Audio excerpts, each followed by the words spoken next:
KP విషం తాగేసి కళ్ళు తేలేసి మామూలుగా ఏదో కూర్చున్న వ్యక్తిలా సోఫాలో కూర్చొని ఉంటారు.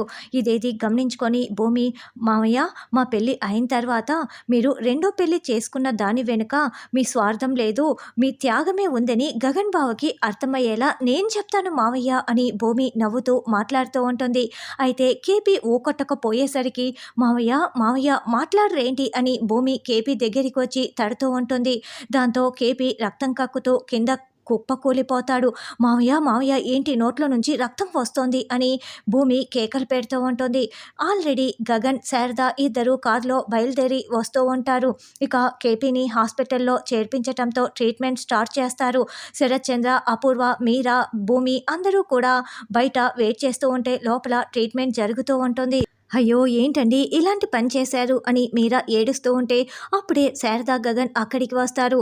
ఆగు, కొడుకు పెళ్లిలో భర్తగా నా పక్కన కూర్చోమని నువ్వు అడిగి ఉంటావు, అందుకే ఆయన నీ పక్కన కూర్చోవటం ఇష్టం లేకనే ఇలా విషం తాగేసి ఉంటాడు.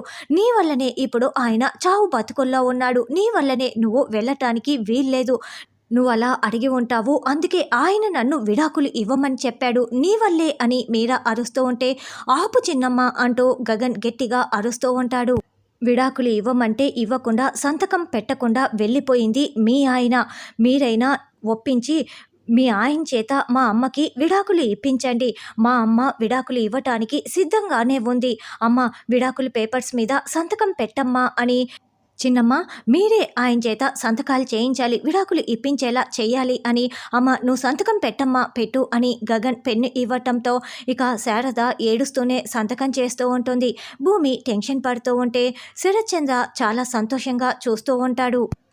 కేపీకి ఇంకా ట్రీట్మెంట్ జరుగుతూనే ఉంటుంది. మరి శారద సంతకం పెట్టేస్తే కేపీ చేత ఎవరు సంతకాలు చేయిస్తారు అన్నది రానున్న ఎపిసోడ్లో తెలుసుకుందాం.